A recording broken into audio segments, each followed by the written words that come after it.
taking names and kicking butts.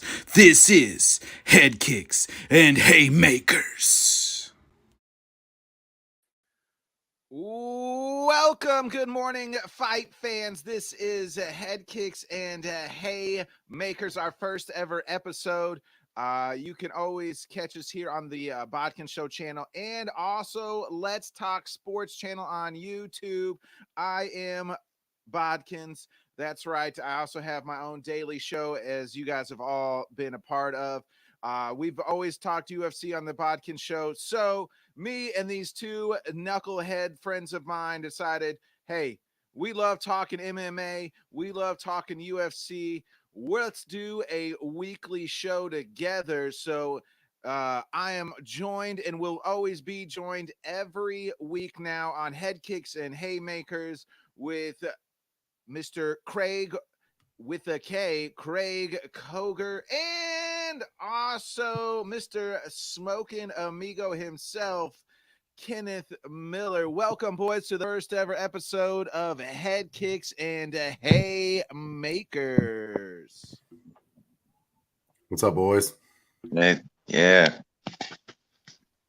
Good morning, boys. You guys, how we think this show's going to go? I mean, it's probably going off the rails already. This is definitely going to be a slow, painful car crash. But hey, glad to be in the car with you boys. Yeah, hey, I wouldn't have it any other way, guys. I'm excited.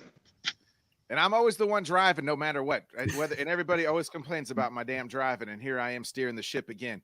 So welcome, folks. Again, we are always going to do this show. It'll be primarily Sunday morning at 7 a.m., 7:15 Central Time Zone. But when it's a pay-per-view, we will have always have a pre-show on Saturdays, but you'll always be able to catch an episode of Head Kicks and Haymakers. And the typical will get you wrapped up and talk all things MMA that happened in the past week.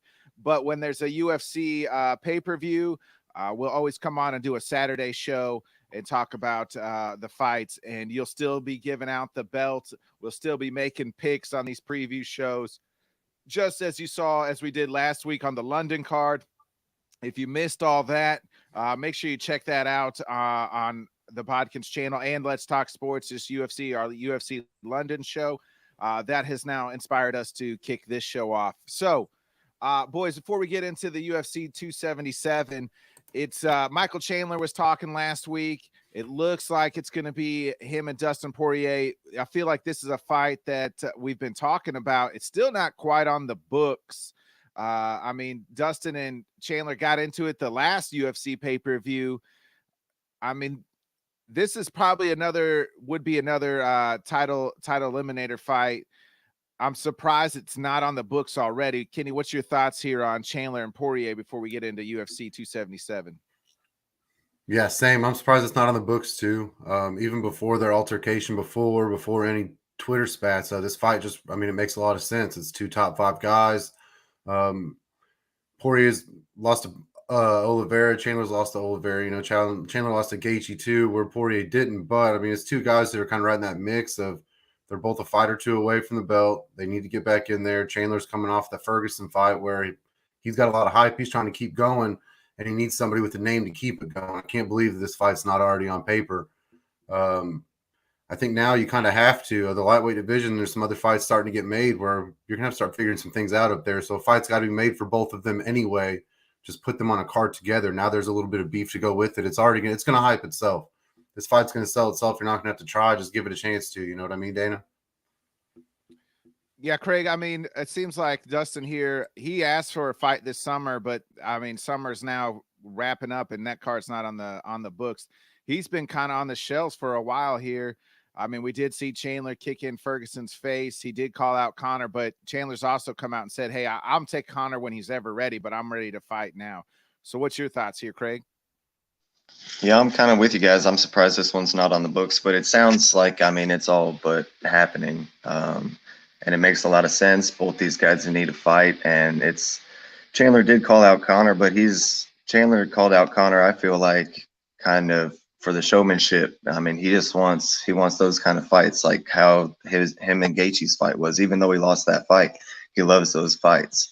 And I think him and Poirier would be a great fight. It's definitely a title eliminator, but it's not necessarily a title contender, because they've, like you guys said, both of them have lost to Charles. In the top of that division, there's still some other things going on. But the guy that loses this fight, I mean, he might never get the shot at the belt, as loaded as this division is. But yeah, I'm surprised Dana hasn't inked this one up. It makes a lot of sense for both of them. They both seem like they want the fight. So to me, it's just a matter of time, I guess. Yeah, it's been kind of reported that it was going to be maybe Nate Diaz and Dustin Poirier, but then when Nate didn't sign his new deal, they weren't going to give him Dustin Poirier, and that's the reason he's fighting Hamzat, because it was, if he had signed probably a new deal, he wasn't going to fight Hamzat. He was going to fight Dustin Poirier, is what's kind of being reported out there right now by Ariel Helwani. And so I kind of believe that, and that's why Dustin hasn't got a fight listed yet, just due to the simple fact that, you know, he was waiting on Nate Diaz, and now Nate's getting Hamzat. Yeah, I'm glad you bring up Nate. The point I was going to make about Poirier and Chandler, if both those guys will kind of tease that move to welterweight, if they're both going to stay at 155, I feel like this is absolutely the fight that has to happen. If one of them's going to move around, then I get it. But if both of them are staying at 155, I don't know how you give either of them someone besides each other. Yeah, I mean, you look at the top 10 there, they're all matched up outside of them two. So, I mean, it's the simple. Well, it's almost like a Jan O'Malley situation. Like, who else are they going to fight besides each other? Because everybody else has already got a fight. So, you have, if they're going to stay 155, you got to get it done. Yeah, 100%. All right, boys, let's go ahead and get into it here. UFC at 277. On paper, it's not maybe the best card in the world, but it's not the worst card if, I mean, you really dig deep into it. But it's a pretty decent card. We have the main event here, Amanda Nunez and Juliana Pena. We'll have the interim flyweight titles on this fight, but we're going to start from the bottom here. A light heavyweight title, a light heavyweight match. Number 4, Mahagid Ankalaev. I probably butchered his first name, but hey, Ankalaev versus Ankalaev 17-1. He's the heavy favorite, minus 550. He's 8-0. He's won his only loss is to, or he's 8-0 win here. Sorry, 8-0. His last 3 he's won by decision. His only loss is to Paul Craig. He's facing the veteran Anthony Smith, 36-16. He's won his last 3. Anthony Smith, though, he's fought for the title. He's been there, done that. Craig, you're the champion of the belt here. I'm gonna let you go ahead and talk about this fight first. All right. So I was back and forth on this fight for a little bit, and I was really thinking I'm going to kick off the very first Headkicks and Haymakers with a big underdog pick and take Anthony Smith here. He's fighting in Dallas. It's a 3-round fight. Ankalev's last 3 fights have been decision fights. And I feel like Anthony Smith, he's got somewhat of a wily vet. He's had 52 pro fights, I believe.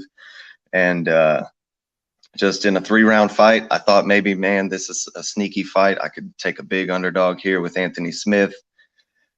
But on a skill level, Ankalaev is just better all around. And I think that this is one of those fights where the crowd's going to be behind Anthony Smith, and maybe it's going to be a little bit closer than it should be, but I'm still going to take Ankalaev to win the fight. I think just if he can keep his distance, mix in, the kicks along with his left, I think it could be somewhat of what we saw Jack Hermanson do last week, and I couldn't go against him, man. I got to take Ankalaev in this fight. Kitty, Anthony Smith said he's trying to stop this hype train that Ankalaev is. He's not buying into the boogeyman monster. How's your feelings here? All right, look, so I'm not going to call Anthony Smith the nostalgia factor to the extent that he's not he's not an old man. He's not washed. He's not the Gustafson that I picked last week, or the Lawler that you picked a few weeks back. But he is kind of one of those wily vets, like Craig said. And I was on the same boat, man. I tried, and even while Craig was talking, I almost changed it, just because I'm trying to get that belt back, to be honest with you. But Man, I got to pick Ankalaev too. Like, I almost picked Smith by decision. I wanted to. I tried. I had it written down twice. But man, Ankalaev, man, he's fought some good guys. Like you said, he only lost to Paul Craig. And really, like, that was a huge win for Craig. That's kind of what built a lot of that hype train for Paul Craig. But he's kind of been on a tear since then. Anthony Smith's a tough out, especially in a decision fight. I think it's going to go to decision. It's going to be very, very close. I think it's going to be a fight that at the end we say could have went either way. And I don't think that's going to surprise anybody because you're not just going to go put Anthony Smith out. I mean, Glover Teixeira was knocking his teeth out and the dude wouldn't quit. So you're not just going to put him out. But Ankalaev, man, he's just in a different point in his career arc that I think he's going to get this one by decision too. Yeah, so I mean, Anthony Smith, he's been through a lot here. He did just re-sign UFC contract. His mom just passed a few months ago. So I mean, his mom was his biggest fan. He'll tell you that. He is the veteran. The disrespect though. I mean, huge underdog. I mean, plus 410 for Anthony Smith. The disrespect that Anthony Smith's getting here. But with that being said, lock it in. We're all on Ankalaev here. I like him as well. I think it's going to be another unanimous decision here for Ankalaev, which, I mean, surprising at light heavyweight. But when you're getting into these title eliminator fights that he's been fighting, it's tough to put dudes away. They're not going to give you anything. Anthony Smith's not going to give you anything. It's just going to be a smart fight here by Ankalaev. He's going to get the win here. That's so we're all in on Ankalaev here, starting off this card. I mean, that's good way to start the card off. I feel like this fight is it's a possible number one title eliminator fight here. I mean, we've seen worse fights start off cards. Go ahead, Kenny. Hey, I'm checking the odds right now. There's sites that have Ankalaev minus 700 now. And that's because I think yesterday at the weigh-ins, Anthony Smith was one of the last few to weigh in, and his body language and he went straight to the curtain of shame and to weigh in, and he made weight, but got the 1 pound over, so if this was a title fight, he wouldn't have made weight. So maybe that's the reason those odds are jumping right now, is because of Anthony Smith. I mean, he was shrugging his shoulders, just did not seem like his body language seemed like he was drained yesterday. So that could be the reason why. Yeah, anytime a guy seems like he's having a hard cut, it seems like the odds always tip against him, doesn't it? Exactly. I mean, if he's depleted, if he's depleted and had a hard time making that cut, I mean, that's just, it's still insane. Anthony Smith deserves better than that. He deserves better, folks. All right, so we get into almost another title eliminator fight here in the flyweight division. number 4 Alexander Pantoja versus number 6 ranked Alex Perez. Alexander Pantoja's 24-5. He's the favorite at minus 200. He's won 3 of his last 4. His last fight was a submission over Brandon Royval. Check this, guys. He's got a win over the 2 guys fighting for this interim title fight in Brandon Moreno and Kykar France. And Alex Perez, he hasn't fought in over a year and a half. The last time he fought was for the title when he lost to Figgy Moreno. So it's been a while. Kenny, is the rusty cage is it gonna be ring rust here for Alex Perez, or Pantoja gonna continue his role here? Well, I hate to bring up Gustafson twice, but I picked against the ring rust last week, and I will not do it this time. I thought it wasn't real. I realize it's a very real thing. Pantoja is a bad son of a gun, and I don't really think that Perez. Not that he doesn't understand that, because like you said, his last loss was to Fig, and Fig's a dog. I think if Fig stuck around 125 and can make that weight for the next few years, he's probably going to be the 125 GOAT without any question. But I don't know if he can make that weight. So a loss to him, in the way it happened, I mean, Perez isn't a chump either. I just think Pantoja, man, he's just on almost like kind of like the Ankalaev situation where he's on a different career arc. I think Pantoja's on the way up. He's not on the way down. He's got, like you said, he's got wins against both the dudes that are about to, one of those dudes is getting a strap, and he's got a win against him. So you go out and get a win against Perez. Don't you turn around and say, hey, I'm going to get that belt. And, you know, I think that that's going to be some added fuel to Pantoja's fire. But I'm definitely picking him to win that fight for sure. Craig, who you like in this one, man? This is another one that I was kind of back and forth on because, you know, if this fight is a 3-round fight, if it can go the distance, I think Perez, with his takedown ability, he might be able to control some of the time in this fight and come out with a victory. But as back and forth as I was, again, Pantoja is on a different level right now, and I couldn't pick against him. I originally had this fight. I had Perez winning by decision, but taking Pantoja to win by submission. He's a dangerous guy, man, and he can wrap you up pretty quick. And like you said, Perez hasn't had a fight in almost 2 years. He did lose to Fig. He took that fight on short notice, but we haven't seen him in 2 years. And Pantoja's a hard guy to pick against if you're taking a guy that's been out that long, you know? Yeah, I like here's the thing. When you tell me he's got wins over Brandon Moreno, who's fighting for the title, and Kykar France, who's fighting for Brandon Moreno, a former champion, and has fought for the title now 3 times, really, has had 3 title fights, and now this interim title will be his fourth time. And then Kykar France, he's got 2 wins over those guys, 2 guys fighting for the title. That just goes to show you right then and there that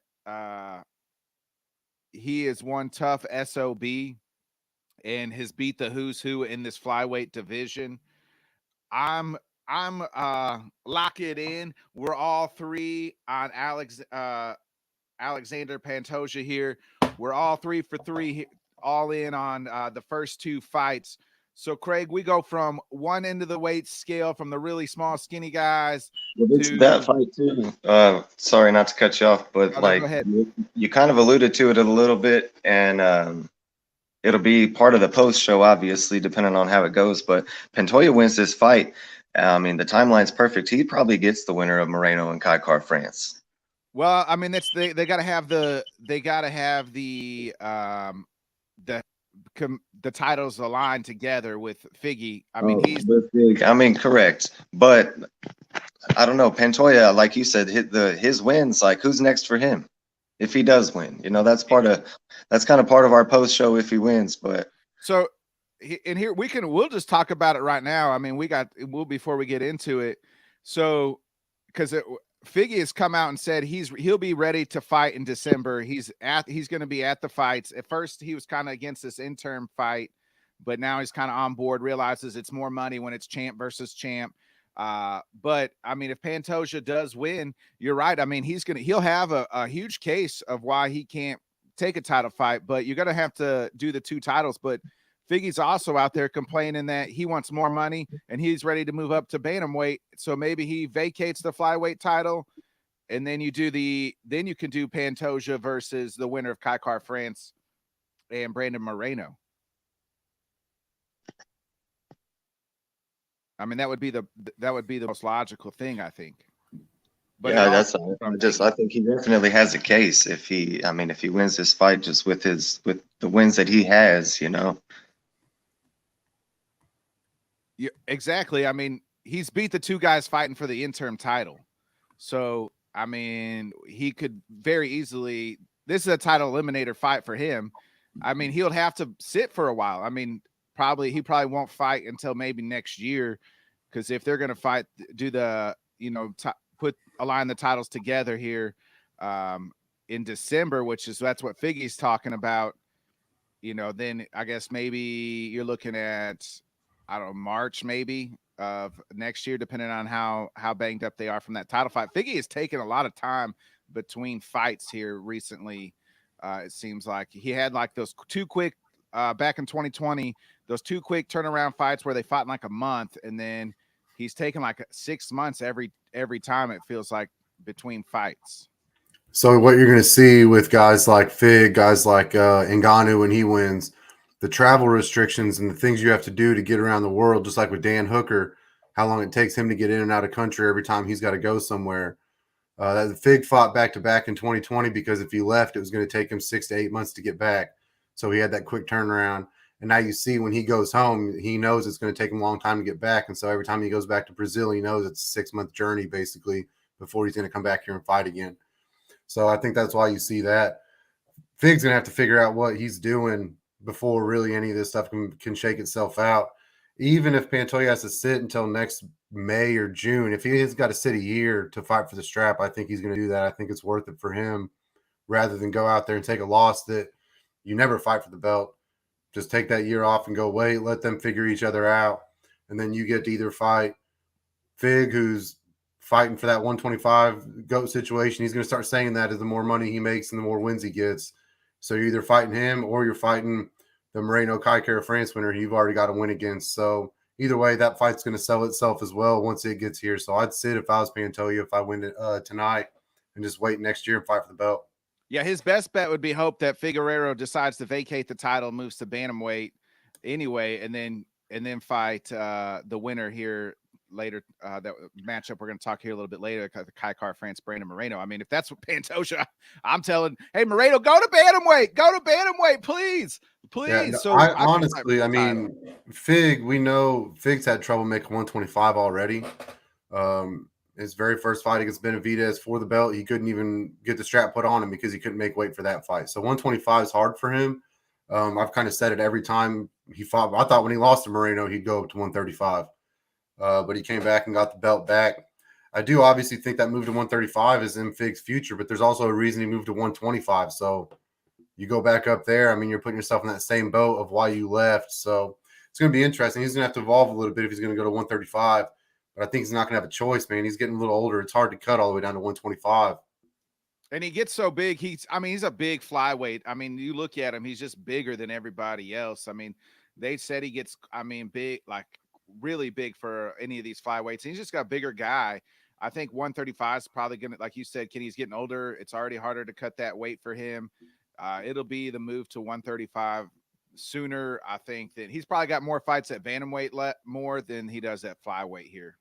Yeah, if I'm him, I'm trying to hang around for about 2 more years because I want to fight all these dudes that are in this mix right now before I leave because I think he can beat them all. Well, I mean, he lost once to Brandon Moreno, so we'll see. We'll talk but we'll talk about that later. We'll talk about that later. So let's get into it. So like I was just preluding here, we go from one edge of the scale from really, really small, skinny guys to all the way at the top of the scale between two big old beast, and I mean a black beast at that. My boy Derrick Lewis, one of my all-time favorite fighters, number 5 in the heavyweight division, 26-9. Derrick Lewis is the dog here at plus 170. He's won 3 of his last 5. He's facing a guy, I'm not going to lie, Derrick Lewis didn't know who the hell this guy was. Nick Bodkins doesn't know who the hell this guy is, but Sergey Pavlovich he's 15-1. He's 3-1 in the UFC. He's the favorite at minus 140. Craig, you're the smallest of the two, so of the 3 of us. So I'll let you talk about the heavyweights first. All right. I was right with you and Derrick Lewis when this fight was announced, and Derrick Lewis's next fight was on the card. I had to look it up and see who the hell he was fighting because I had no idea who this guy was either.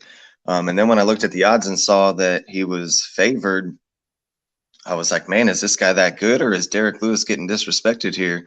And I feel like Derrick Lewis is getting a little disrespected here because people have seen that Derrick Lewis is mortal. And he's lost some fights here, but he's lost fights against the top of the heavyweight division.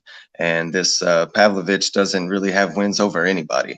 So Derrick Lewis is my boy. I tend to lean his way a lot anyway, but I feel like he's being disrespected in the odds a little bit here. And I think he's going to win this fight. And then, in a sport of a puncher's chance, Derrick Lewis's puncher's chance is just about as good as anybody's puncher's chance, even if he is the underdog in a fight.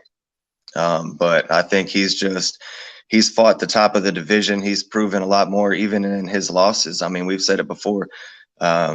his loss to Ty, he wins that fight against almost anybody else because Ty was taking shots from Derrick Lewis that most people don't keep standing from.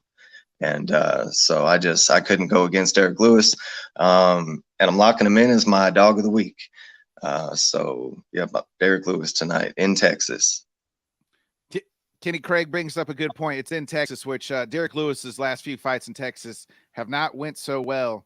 Does he turn it? I mean, this one's not in H-Town. This one's in Dallas. Does he turn it around here? I mean, Derrick Lewis said he didn't know who this guy was, but didn't really care because, well, he's fought everybody, you know. So how you see this one is it?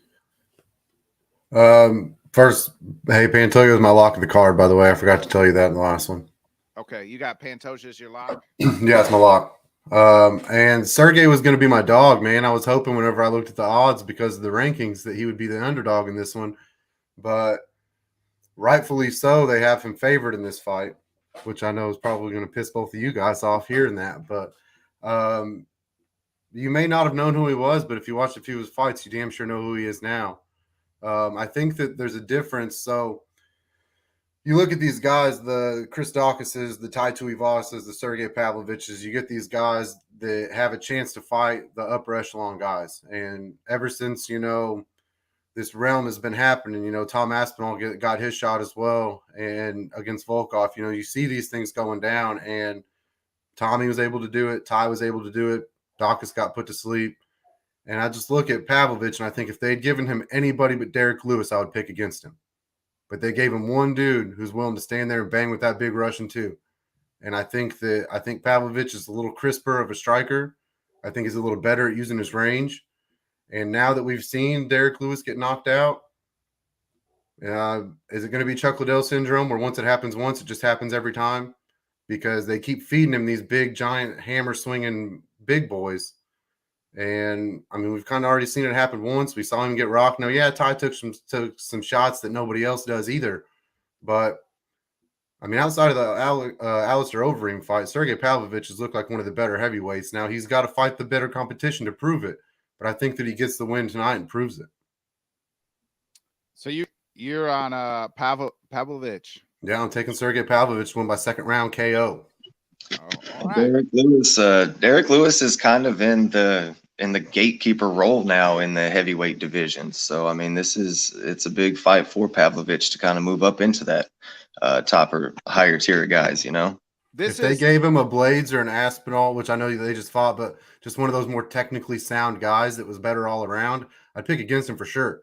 But they put a young brawler against an old brawler that's coming off a KO. I'm going to take that young kid that's a lot hungrier, coming off 3 straight first-round finishes, 2 out of 3 of those performances of the nights. Lewis is coming off going to sleep in front of his homies. So I'm going to take Pavlovich. So this is where we've all been on Ankalaev, Pantoja. That's Kenny's lock. But this is where me and Craig are separating ourselves. You know who I'm riding with. I'm riding with the Black Beast. We USA in this hoe. That's right, because my balls will be hot probably by that time because it's 180 degrees here. So I'm going with my boy Derrick Lewis. That's my lock of the week. This is a prime spot for Derrick Lewis right here. My lock on the card is Derrick Lewis. Lock it in. Me and the Black Beast, baby. Because this is a prime spot for Lewis. They give him the guy, just like Dawkins. They thought, oh, here's this up-and-coming guy. We'll give him the Black Beast. And what happens? The Black Beast puts his lights out. I'm going with the Beast again, baby. We're riding together. Derrick can beat, I mean, outside of Tai Tuivasa, I just feel like you said, Kenny, if it was a well-rounded guy, I usually be like, Derrick will probably lose. Now, Ty took those huge shots, and that was a hell of a fight. I think this fight goes similar, but I just think it's going to be Derrick. This is where he turns it around. This is just, he's always teetered right here, right? Like all his whole career, it's win 1 or 2. He gets that hype train back, and then it's loses to another guy, and then it's back down. We'll feed you a couple other guys. He's always won these type of fights his whole career. I'm sticking with the Black Beast. Hey, just for the record, I do hope he wins. I do hope Texas represent. I do hope he wins. I can't pick him, but I do hope he wins. All right, so we get to the co-main event, the interim flyweight title here. I just want to how do you guys, before we talk about this fight, Craig, how do you feel about these interim title fights? I mean, it's been 6 months since we had a fight. I'm always confused on the UFC just does whatever the hell they want to do. I feel like when it comes to this stuff, Craig, how do you feel about these interim title fights before we even get talking about these, the fight itself? You could find a way to get me on board with interim belts if there was some sort of like standard with them. But my biggest issue with interim belts is they just bring them out whenever the hell they want, and then they'll let other divisions, ride out for a while without an interim belt. There's absolutely no standard to what they do with them, and that's why because of that reason, they're just kind of a joke. You know what I mean? You can be the interim champ, but you're not the champ. You're not the champ until the belts unify and you're the champ. So that's my biggest issue with them, is there's just no standard to what they're doing with them. You're starting to see there is a standard, though. The standard is everybody gets an interim belt, no matter what. If a fight can't happen within 6 months, there's an interim belt. And the reason why you're seeing that is exactly what Volk said. No matter what, it's belt on belt next time. And so you're going to see that happen more and more and more. We bitched so much about it when Cyril Gane got an interim belt. And then Ngannou went out and proved exactly why there shouldn't have been one. But look how much more money that fight made because it was champ on champ now. Where if it's just a fight, it's going to be a little different. And so I think that you're going to start seeing these interim belts happen more and more and more. I wish that there was more injury situations. Not that I wish for more injuries, but you just wish there was a little more justification for it. At 145, you can look at that and say, oh, Volk's got a broken hand. You look at heavyweight, oh, Ngannou's got a hurt knee. What, Fig pissing people off? You know what I mean? And that's really why there's an interim belt, because he pissed Moreno off. Moreno said, I ain't fighting that son of a bitch. You know what I mean? Like, at the end of the day, that's really what it boiled down to. And that's where I can't get on board with that. Like, I don't care if there's going to be interim belts, because at the end of the day, it's going to give us more to talk about too on H&H. So let's talk champ versus champ situations as much as we can. But at the same time, like, if a plastic belt don't matter, then at least you have to have some reason for it to be there if we're going to pretend that it does matter. Well, you mentioned the heavyweight title fight, and the flyweight title was on the same card 6 months ago back in January. That opened up the year when Francis and Cyril Gane, but we haven't had a heavyweight title fight in these 6 months, and there's no interim fight, there's no interim title, there's no talk. And then you reverse back to last year. Francis won that card in March, and they had an interim title in August. I mean, that didn't make any sense. There was like 3 months.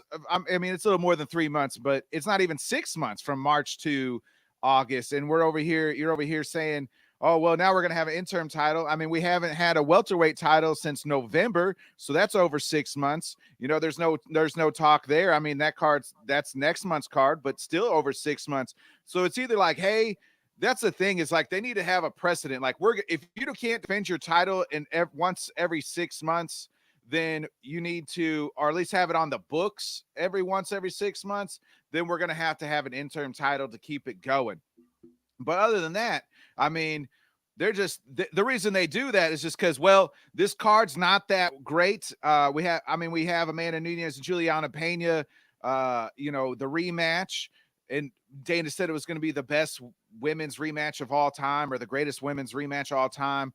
But they looked at this card and said, man, we need another title on it. Well, shit, we got Kykar France, who's the number one contender, and we got Brandon Moreno, who just fought the title and could be fighting Figgy for the 4th straight time. That's what we wanted to do, but we couldn't get that match done. We'll just, here, boys, I got this title for you. You guys just fight for it, and then whoever wins will fight Figgy for the real thing. Like, we're just throwing out paper titles here. I mean, everybody knows this is the number one contender fight instead of an interim title fight, but we'll just let you guys fight for the interim title. You know what that title means? About the same amount of title that we're about to fight for, that we're fighting for each week on these picks. I mean, they get paid a little bit more because the next fight, that's the only benefit here is for these fighters, is they get pay-per-view points the next time they fight. And I'm all about these guys getting paid, because let's face it, when you're coming up through the ranks, you ain't getting paid until you're the elite champs. So I'm all about that part. But I mean, don't piss on me and call it rain, folks. So let's break down this fight here. So, Kitty, I said I let Craig start with the heavyweights. I'm gonna let you start with the flyweights here. We got Brandon Moreno. We know all about him. He's 19-6. He's the former champ. Is coming off fighting Figgy 3 times. They fought 2 of those fights. I still probably couldn't tell you who won, but he's the number 1 guy. Kykar France has been on an absolute tear. He's 24-9. He's the dog at plus 175. He's won 4 of his last fights, including 3 in a row. He's been on an absolute tear. So go ahead, big guy. Who's winning the small guy interim title fight here? Well, this is the fight when I was picking. I call these guys left boot and right boot because I got boots that weigh more than these guys. But man, you just look at the growth that Moreno's made in that trilogy with Fig. And, you know, from a guy that got cut from the UFC to coming back to getting that belt to when he choked Fig out, he's lost some close decision fights. He's grown a lot, and I think that's helped his confidence a lot. You got to hope that it's helped his confidence a lot. He gets to fight somebody who's a little more his size now. It's, you know, Kykar France is not near as long as Figgy. He's not going to be quite as strong as Figgy. Might be a little quicker than Fig, but he's not going to be quite as long and strong, and that's kind of what gave Moreno troubles outside of that one time he was able to choke him out. Kai has been on a tear. It is very hard for me to pick against Israel Adesanya's teammates. Those city kickboxing guys, they show up and they win. And I mean, outside of Dan Hooker, but that's because he fights every 6 days and doesn't care who it is.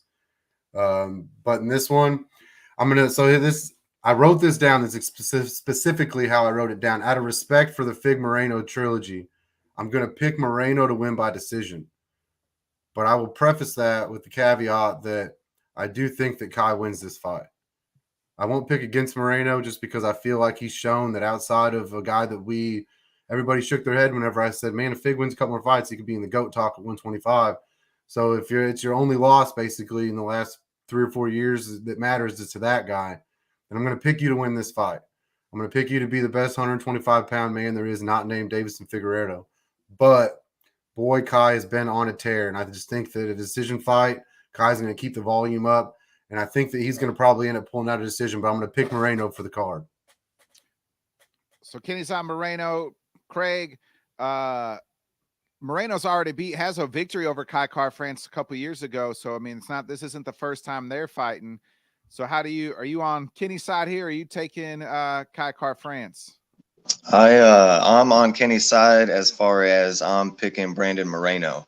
I'm against what Kenny said about Kykar France having a chance to win the decision. And that's why I'm on the Brandon Moreno train. Brandon Moreno is probably my favorite 125-pound fighter out there right now. And like Kenny said, just the way that he's grown as a fighter and throughout that trilogy with Fig. And I mean, even the last fight with Fig, I mean, they were all great fights. And Kykar France, this is the first fight in the UFC that is a 5-round fight for him. He's had nothing but 3-round fights before, and Brandon Moreno has shown that he is durable and he can keep going for 5 rounds. I mean, he showed that against Fig, and I think Kykar France might look a little crisp and might even be able to take round or 2 early, but I think I've got it going to the decision, and I got Moreno winning it because I just think Moreno's more durable. He's been here before, and in a 5-round fight, he's going to get Kykar France, deep into territory that he's never been in before. And to me, that favors Brandon Moreno. I've actually got Brandon Moreno as my lock of the week. So Craig's got Moreno as his lock of the week, Kenny. So this is I can't. I'm so happy y'all both. Moreno has switched camps, and Kenny just alluded to the CKBB boys and Iggy and Izzy and all them boys. Plus, you're forgetting. I mean, he's kind of part of the team, but in Volkanovski. And sometimes when you get on a run and you've been in the same camp, and those boys that just know what they're doing, I'm riding the hot train in Kykar France here. That I just firmly believe that he's on a run. That team's behind him. They feel good about it. He's put it all together. And sometimes when you've been in these wars that Moreno's been in with Figgy, it takes something out of you. And like I said, he switched camps, and we'll get into a little bit more of my theory on switching camps and searching for yourself and searching for things. But it's business as usual for Kykar France. And it's going to be business as usual, picking up that W. This is where Bodkin separates himself. Kykar France, baby. Let's go. All right, boys, we get to the main event here. We got Juliana Pena coming off the shock of the world when she knocked out or choked out Amanda Nunez in the second round back in December. It's the rematch. The Lioness coming back for her title. Pena trying to show everybody that it wasn't a fluke. Pena is the underdog here at plus 220. I mean, no need to talk about records here because, I mean, we just know that, I mean, it's title on the line. Amanda Nunez, the GOAT of the women's divisions. I mean, the GOAT of all GOATs here, trying to regain. Was it Kenny? Was it a fluke? And was it just a bad day for Amanda Nunez? And is she getting that title back? And still, that is my prediction for tonight. And still, Juliana Pena is my dog of the card. I will take her to repeat. I will take her to beat Nunez again. I do think that Nunez is probably a little hungrier than she was before the first Pena fight. I just think that kind of like we saw with what the women's division used to be with the Rousey, Tate, Holly Holm train, some people are just built to beat other people. And I think that when you look at the way that Pena can grapple on the ground and she is absolutely not scared to bang with anybody, Nunez, the biggest advantages that she had was put her fist on your mouth and then take you down when you go to change levels. And she was very, very good at that. The problem is you're not going to be able to do that with Juliana Pena in the same way when you're cutting down to 135. I hate to overanalyze and I hate looking at things that don't matter. But, man, you just watch The Ultimate Fighter and you just think Pena kind of carries herself a little better throughout that whole entire process. As far as being a coach, she seemed like she was a little more in tune with what was going on. She just seems a little more comfortable right now, where Amanda kind of seems like not necessarily she's scrambling, but like you said, she changed camps, which I'm not necessarily against. She's the GOAT for a reason. She knows how to run a camp. She knows how to pick coaches to run a gym. But at the same time, I don't want to call her the old bull and the young calf because Pena's been around a long time and Nunez is still young. But at the same time, man, Pena's just very hungry. She's very comfortable right now as champion, and I think she's going to go out and repeat again. Craig, go ahead, man. I'm 100% going the other way. I'm riding with Amanda Nunez here. Look, the last time they fought, Amanda Nunez came out. She said that her camp advised her not to take that fight, that she was having issues through camp. But their original fight had already been canceled, and she went with it. Amanda Nunez, I mean, there for a little while, she, the new baby. Amanda Nunez's life just kind of as the GOAT outside of the octagon, I mean, became more than her fights inside the octagon. They were scrambling, looking for people to put against her because she'd cleaned house. I mean, she beat everybody. You take Amanda Nunez's name off the list and you talk about the greatest female fighters in the last 20 years, and Amanda Nunez beat every single one of them. To me, she's still the greatest female fighter on the planet. Juliana Pena does oppose problems for Amanda Nunez in the way that she fights. But to me, that last time that they fought, I mean, that was, to Juliana Pena, that was it. She had been searching for Amanda Nunez. She'd been wanting her for years. She got her. And that was, I mean, everything on the line for her in that fight. And to me, Amanda Nunez was a little complacent at that point in time in the octagon. And I feel like the way that she lost, I feel like you watch that fight and you can see the surprise on her face when it just starts not going her way. And I feel like it really woke her up and really motivated her. And to me, this has got trilogy written all over it. So I got Amanda Nunez winning it tonight. So it all depends on, you're talking about trilogy. I think it depends on how the fight goes. And we'll talk about that in their post show tomorrow. Here's the thing. I mean, Kenny alluded to Amanda Nunez not only did she switch camps, she switched management teams, she switched everything. It seems like to me she was putting the blame on everybody else and not taking any of the blame for herself in that loss. I questionable that. Craig, you mentioned that she has a daughter. Sometimes when you have those outside things going on and you're not as focused, and that's a new development for her, pulling her away and not learning how to navigate how to be a mom and a fighter I'm not saying that's the reason, but I'm just saying those are all factors. I mean, Conor McGregor is once even said, like, hey, when he was fighting Aldo, leave those kids at home because, if you're spending family time, you ain't training time, and then Conor's got kids. And he even said during his fight camps, I'd leave the kids and family at home when he was fighting Dustin Poirier too, because I wanted to be ready and focused.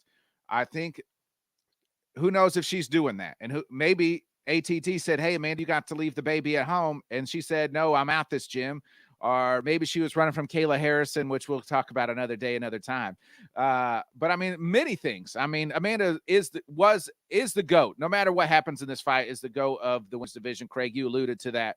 But I've watched this fight. I went back and watched it 2 or 3 times yesterday.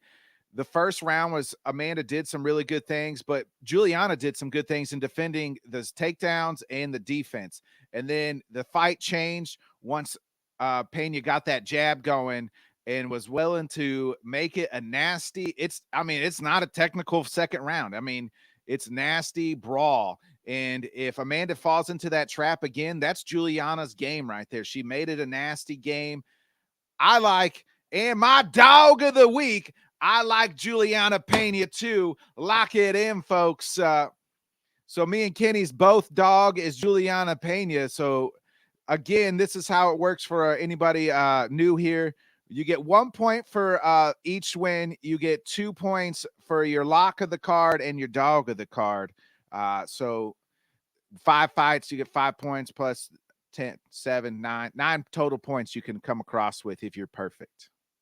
Well, I guess if you pick the win, that would be 10 total points. So, yeah, right? Maybe 9 or 10. I don't really know. I'm not going to really trust in your math. I think his math is off a little, but. So let's recap here. We're all on Ankalaev. We're all on Pantoja, but that's Kenny's lock of the card. We're all me and Craig are on. Were we all on Derrick Lewis? No, I got Pavlovich. Okay, Kenny's got Pavlovich, and that's your lock. Or no, that was your. Me and Craig are on Derrick Lewis. That's my lock. I'm on Kykar France. You're on Brandon Moreno. Craig, who was your lock? I got Brandon Moreno as my lock, and Derrick Lewis as my dog. Okay, you got Derrick Lewis as your dog, and then me and Kenny's dog is Juliana Pena, and Craig is taking Amanda Nunez. Again, we'll have I haven't created it yet, but I'm going to create it soon, right after the show. We'll do the ESP and UFC pick'em. Just search for Headkicks and Haymakers. We'll put that out on Twitter and my Facebook as well to share. Get into it. If you beat us in our picks this week, we'll give you a shout out on tomorrow's post show. Before we get out of here, boys, you guys got anything else you want to add here? No, I don't think so, man. Up to something season is not coming to an end, but it's about to be in full swing. So just everybody be on the lookout for that. With H&H starting, the Amigos sports section stuff will get started, and we got some big things coming. Oh, real quick before we go, folks, we got happy birthday to the man with the Craig with the K. That's right. We couldn't get out of here without telling Craig happy birthday. So happy birthday, Craig, the oldest statesman of the three of us. I'm the oldest amigo here. Just by a few months or so. But give it up for Craig. Happy birthday, brother. Craig won't be joining us tomorrow, I don't believe, because he'll probably be too drunk, passed out in a hooker's basement. So but me and Ken will be back tomorrow, 7 a.m. Right here. We'll be streaming again live on Let's Talk Sports and the Bodkins channel. Again, make sure you like, subscribe, share. Happy birthday, Craig. Have a good birthday. We're going to be on Spotify. We're on Spotify and Apple Podcast. I'll be back on Let's Talk Sports here at about 10 o'clock with or 11 o'clock Central with Dan and Tanner, and we'll be talking all things sports. So make sure you guys check that out as well. Like, subscribe, share. It's been a great first episode of Head Kicks and Haymakers, folks. Head Kicks and Haymakers will be back to you tomorrow, 7:15. Me and Kenny are wrapping up all fights, and I'll be bringing home the championship.